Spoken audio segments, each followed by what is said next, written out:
بسم اللہ الرحمن الرحیم۔ السلام علیکم۔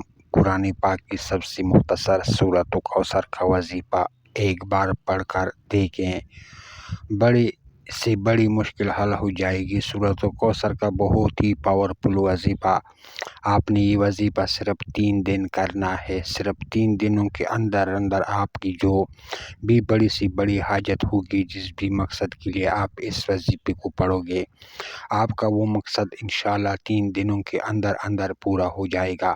آپ کا مقصد کوئی بھی ہو، آپ کی حاجت جتنی مرضی بڑی ہو، آپ کی پریشانی کوئی بھی ہو، آپ جس بھی مقصد کے لیے اس وظیفے کو پڑھو گے،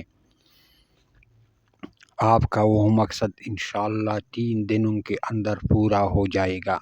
آپ نے یہ وظیفہ جمعرات، جمعہ، ہفتہ 3 دن یہ وظیفہ کرنا ہے۔ انشاءاللہ یہ وظیفہ کرنے سے آپ کی ہر جائز حاجت، آپ کی بڑی سی بڑی پریشانی ختم ہو جائے گی۔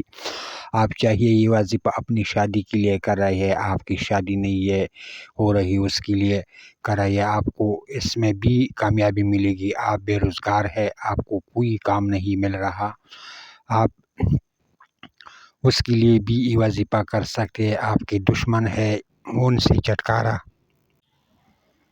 پانے کے لیے بھی آپ یہ وظیفہ کر سکتے ہیں۔ کسی کے دل میں آپ اپنی محبت کرنا چاہتے ہیں تو اس عمل کے لیے بھی آپ یہ وظیفہ کر سکتے ہیں۔ آپ کی کوئی بھی حاجت ہو، کوئی بھی مقصد، آپ اس وظیفے کے ذریعے آپ اپنا مقصد پورا کر سکتے ہو۔ آپ نے صرف 3 دن اس وظیفے کو کرنا ہے اور انشاءاللہ 3 دن کے اندر آپ کا ہر مقصد پورا ہو جائے گا۔ اس وظیفہ کو شروع کرنے سے پہلے درود شریف لازم پڑھے۔ آپ نے وظیفہ کس طرح کرنا ہے؟ آپ نے سورۃ کوثر پڑھنی ہے۔ سورۃ کوثر قرآن پاک کی سب سے چھوٹی سورت ہے۔ یہ سورت قرآن پاک کی تیسرے پارے میں ہے۔ آپ نے جمعرات کو یہ وظیفہ کرنا ہے اور ہفتے کو یہ وظیفہ ختم کرنا ہے۔ 3 دن آپ نے یہ وظیفہ کرنا ہے۔ جمعرات کے دن آپ نے نماز فجر کے بعد اول و آخر درود شریف پڑھ لے، اس کے بعد آپ 129 دفعہ سورۃ کوثر کو پڑھ لے۔ صبح نماز فجر پڑھ کر اس وظیفے کو کرے، پھر نماز عصر پڑھ کر اس وظیفے کو کرے۔ پہلے اول آخر درود پڑھ لے، پھر درمیان میں 129 دفعہ سورۃ کوثر پڑھ لے، اور اسی طرح ہی آپ نے نماز عشاء کے بعد اسی طرح روٹین سے آپ یہ وظیفہ کریں۔